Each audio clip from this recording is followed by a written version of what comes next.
Há lugares que nunca aparecem nos mapas. Pequenas cidades escondidas entre serras, vales e neblina. Lugares onde o tempo parece andar diferente e onde o silêncio é mais denso do que o ar. Vale Sombrio é um desses lugares. Fica no interior do Brasil, entre montanhas, rodeada por florestas que quase ninguém mais atravessa. Os antigos diziam que ali o sol nasce cansado e a noite nunca vai embora por completo.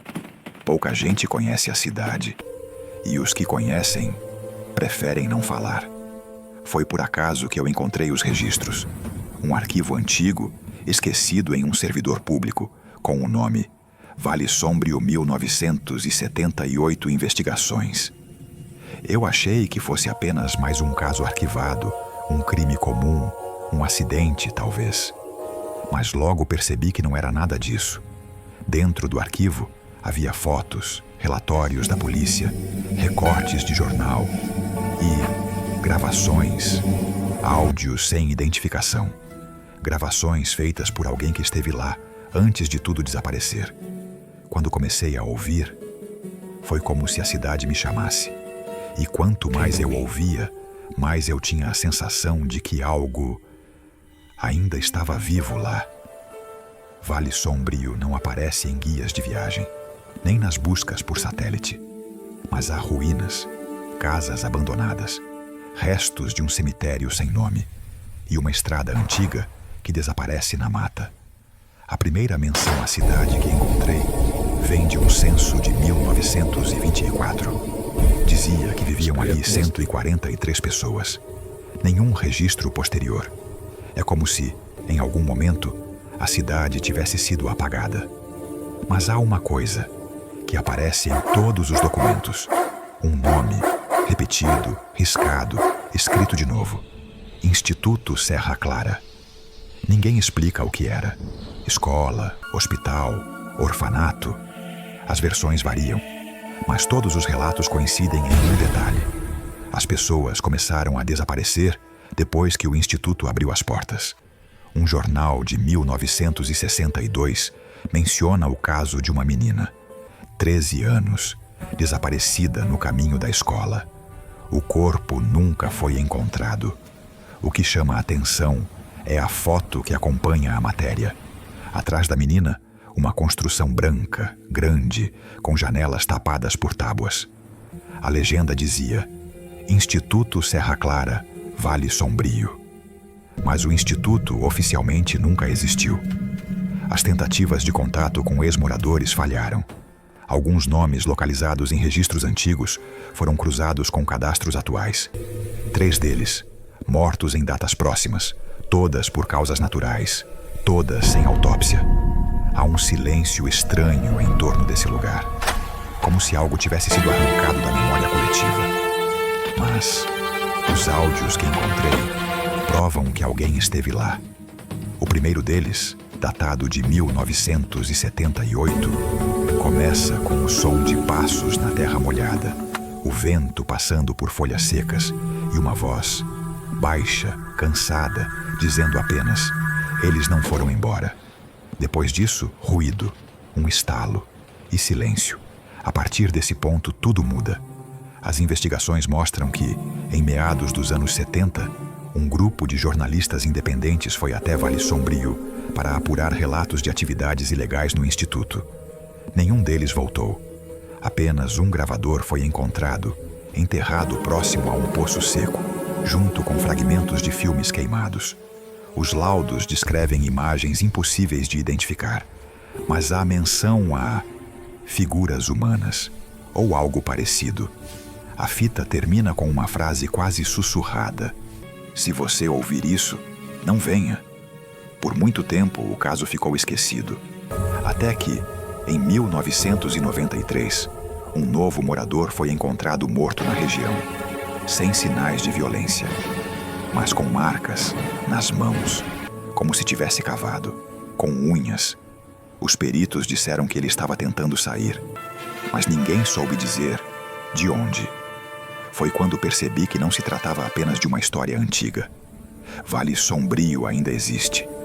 em algum ponto entre o esquecimento e o medo. E alguém continua tentando nos impedir de encontrá-la. Quando percebi que todos os caminhos levavam ao mesmo lugar, eu soube que precisava ir. Passei semanas rastreando coordenadas antigas, cruzando mapas, comparando traçados de rios que já nem existem, até encontrar uma estrada de terra sem nome, sem fim, que cortava a mata em direção ao sul. O GPS parou de funcionar depois de alguns quilômetros. O rádio também. E o silêncio ficou tão espesso que parecia me engolir. A primeira placa dizia apenas: Serra Clara, 3 quilômetros. Não havia nada em volta. Nenhuma casa, nenhum som de gente, nem de bicho. Só o vento e aquele cheiro de ferro, de chuva antiga, de algo que nunca secou. Quando cheguei, não encontrei uma cidade. Encontrei o que sobrou dela. As ruas, cobertas por folhas e raízes. As casas, sem telhado, tomadas pela umidade. E o silêncio, ainda ali. Era como se o lugar estivesse preso em um tempo que parou. No centro havia um casarão, grande, branco, com as janelas tapadas, exatamente como na foto. O Instituto Serra Clara. Eu fiquei parado por alguns minutos. A sensação era estranha, como se o ar vibrasse, como se algo estivesse esperando. Então entrei. O chão rangia sob os passos. As paredes tinham marcas, símbolos riscados com alguma ferramenta fina, como arranhões, mas formavam palavras, algumas em português, outras eu não sei dizer. No fundo do corredor, encontrei uma sala coberta por poeira, e no meio dela, uma cadeira de metal, presa ao chão por correntes enferrujadas. Não teto, um microfone pendurado, antigo e ligado. Quando toquei no fio, houve um estalo, e o som de uma gravação começou a sair de um rádio na parede. A voz era a mesma da fita de 1978, mas agora ela dizia outra coisa, baixa, trêmula, como se estivesse logo atrás de mim. Eles nunca foram embora. Eles só esperam que alguém abra a porta. Eu não lembro de ter saído da sala, mas quando percebi, já estava do lado de fora. A noite tinha caído, e no escuro, as janelas do instituto estavam abertas. Todas. De dentro vinha uma luz, fraca, amarelada, como se alguém tivesse acendido lamparinas. Mas eu estava sozinho, ou achava que estava.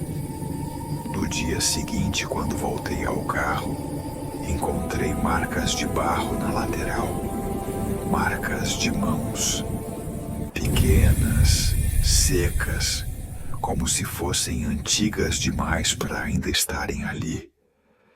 Tentei ignorar, tentei esquecer, mas nas noites seguintes, toda vez que eu fechava os olhos, eu via o mesmo corredor, e a mesma cadeira, e aquela voz, sempre a mesma frase, sussurrando mais perto. Eu voltei aos arquivos, procurando respostas, e descobri o que ninguém contou. O Instituto Serra Clara nunca foi escola, nem hospital. Era um projeto do governo militar, criado em 1959, oficialmente para a reabilitação de crianças órfãs. Na prática, ninguém sabe o que faziam lá dentro, mas há registros, contratos assinados por empresas estrangeiras, movimentação de materiais químicos, relatórios que falam em testes sensoriais, exposição controlada e sujeitos sem identificação. Todos os documentos terminam com a mesma observação: amostras reativas, manter contidas. Depois de 1978, tudo desaparece e o Instituto, junto com a cidade, foi oficialmente declarado inexistente. Mas não é inexistente. Eu estive lá. E desde então, não tem um só dia em que eu não sinta como se algo ainda me observasse. Na última gravação que encontrei, há uma voz nova, mas não é humana. É algo distorcido, baixo, como um ruído tentando formar palavras. E entre os estalos e chiados, é possível ouvir meu nome. A fita termina aí. Mas, às vezes, quando o vento muda, quando a casa fica em silêncio, quando a luz apaga por um segundo, eu juro que escuto aquele mesmo som, aquela mesma voz, sussurrando perto demais. Eles não foram embora. Você veio até nós, e é assim que terminam os registros de Vale Sombrio. Mas, se você quiser conferir por conta própria, há quem diga que nas madrugadas de neblina é possível ouvir uma gravação antiga vindo do meio da mata, entre as ruínas da cidade. Ninguém sabe o que toca ali, mas todos concordam em uma coisa: se você ouvir, não siga o som,